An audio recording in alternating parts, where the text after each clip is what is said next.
அன்பானவர்களே, ஆண்டவராய் இயேசு கிறிஸ்து நாமத்தில் உங்களை மகிழ்ச்சியோடு வாழ்த்துகிறேன்.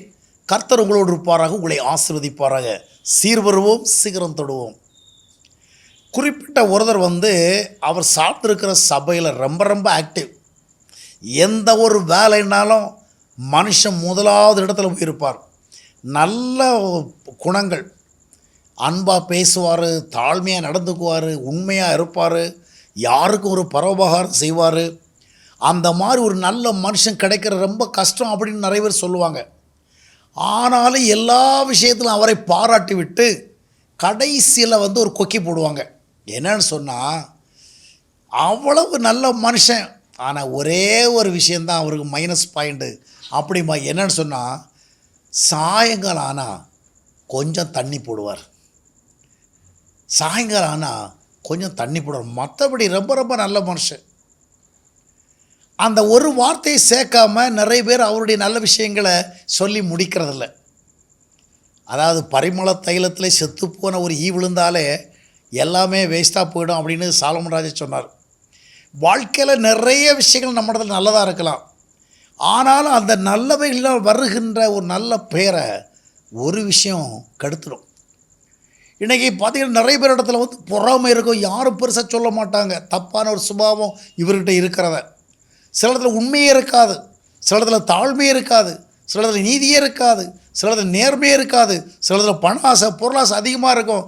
இதையெல்லாம் ஜனங்கள் சாதாரணமான ஒரு குறையாக எடுத்துவாங்க. யாராவது ஒரு தண்ணி போட்டான்னு சொன்னால் உலகத்திலேயே முதல் பாவமாக எடுத்துக்குவாங்க. ஆனால் மிக மிக நல்லவர்களாக இருக்கிற அநேகர் இடத்துல இந்த பழக்கம் இருக்குது. சிலர் கேட்க செய்வாங்க, என்னிடத்துல எந்த குறையை இங்கே சொல்ல முடியும்? நான் என்ன தண்ணி அடிச்சுட்டு என்ன தெருவிலையாக கிடக்கிறேன்? தண்ணி அடிச்சுட்டு வந்தவங்ககிட்டையும் போனவங்ககிட்டையும் வம்பு வளர்க்குறேன்னா ஒன்றும் இல்லையே. அது எனக்கு கொஞ்சம் நல்லா இருக்குது சில நேரத்தில் அப்படிம்பாங்க. ஆனால் இங்கே கவனிக்க வேண்டிய என்னவென்றால், சில நேரங்களிலே நம்மிடத்தில் இருக்கிற நிறைய நல்ல விஷயங்களை ஒன்றுமே இல்லை என்று சொல்லத்தக்கதாக ஒரு தவறான விஷயம் மாற்றிவிடும். துன்மார்க்கத்துக்கு ஏதுவான மதுபானவரை கொள்ளாமல் அப்படின்னு பைபிள் சொல்லுது. இது துன்மார்க்கத்துக்கு ஏவும். மதுபானங்கிறது எல்லா நேரங்களிலும் ஒரே விதமாக இராது. மதுபானம் ஒரு நேரத்தில் சந்தோஷமாக இருக்கும், ஒரு நேரம் கொஞ்சம் ரிலீஃபாக இருக்கும், ஆனால் இன்னொரு நேரம் அதனுடைய கிரியை வேறொரு விதமாக இருக்கும். எனவே இந்த மதுபான பழக்கம் நம்முடைய வாழ்க்கையில் ஒருபோதும் ஆவிக்குரியவளாக இருக்கும் பொழுது உகந்தது அல்ல. சிலர் சொல்லுவாங்க, எவ்வளவோ கெட்ட பழக்கம் நிறைய பேர்ட்ட இருக்குது, என்கிட்ட இது ஒரு பழக்கம் தானே இருக்குதுன்னு சொல்லுவாங்க. சொசைட்டிலேயே பார்த்தீங்கன்னு சொன்னால், எவ்வளவு தவறான பழக்கம் நிறைய பேர்ட்ட இருந்தாலும் ஒருத்தங்கிட்ட தண்ணி அடிக்கிற பழக்கம் இருந்தால் அவன் ஒரு குடிகாரம்பாங்க. அவன் குடிகாரம் போச்சு விடிஞ்சா போச்சும்பாங்க. அப்போ பொதுவாகவே மதுபானம் அருந்துகிறவர்களுக்கு ஒரு நல்ல பேர் இல்லை. அப்போது நாம் நற்சாட்சி பெற வேண்டியவர்கள், கர்த்தருடைய பிள்ளைகள். இது தவறான காரியங்களுக்கு வழிவகுக்கும் தன்மை உள்ளது. அப்படிப்பட்ட ஒன்றுக்கு ஒருபோது நம்ம உடன்படக்கூடாது. நான் சில குடும்ப தலைவர்களோடு பேசுகிற பொழுது அவர்கள் சொல்லுவார்கள், எங்கள் வீட்டுக்காரர் ரொம்ப நல்லவர் தாங்க, ஒரு தப்பும் சொல்ல முடியாது, உங்கள் புக்கெல்லாம் கூட ரொம்ப விரும்புவார், நிறைய பேர்களெல்லாம் வாங்கியெல்லாம் கொடுப்பார்.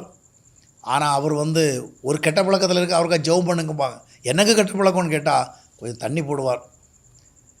அவ்விதமானவளை சில இடத்துல நான் பேசுகிற பொழுது, என்ன பிரதர் வேறு என்ன தப்பு பண்ணுறேன், என்னையா ஒரு நாள் கொஞ்சம் டென்ஷனானா தண்ணி போடுறேன். நோவாவுடைய காலத்தில் கூட பார்த்தீங்கன்னு சொன்னால் அவ்வளவு நல்ல ஒரு பெரிய அச்சீவ்மெண்ட், பெரிய ஹீரோ.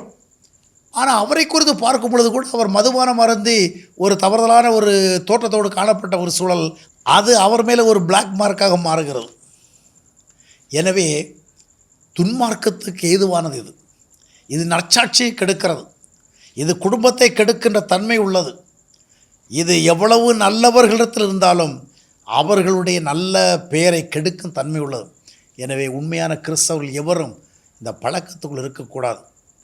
கர்த்தருடைய ஆவியினால் வழிநடத்தப்படுகிற எவரும் இந்த மதுபானத்தை குறித்து இருக்கிற செய்திகளை புரிந்து கொண்டு அதற்கு இசைந்து அவர்கள் போக மாட்டாங்க. நம்மை நாமே நல்லவர்களாக்கி வைத்திருக்கலாம், ஆனால் இது போன்ற பழக்க வழக்கங்களை விட்டு விலக இயலவில்லை என்றால் நமக்குள் இருக்கின்ற ஆவிக்குரிய அனுபவம் உண்மையானதானா என்பதை நான் சோதித்து பார்க்க வேண்டும். எனவே துன்மார்க்கத்துக்கு ஏதுவான இந்த பழக்கத்தை விட்டு விலகி வர ஆண்டவர் உதவி செய்ய வல்லவராக இருக்கிறார். பூர்ணமாய் உங்களை ஒப்புக்கொடுங்கள். கர்த்தர் நிச்சயமாக உங்களை விடுவிப்பார்.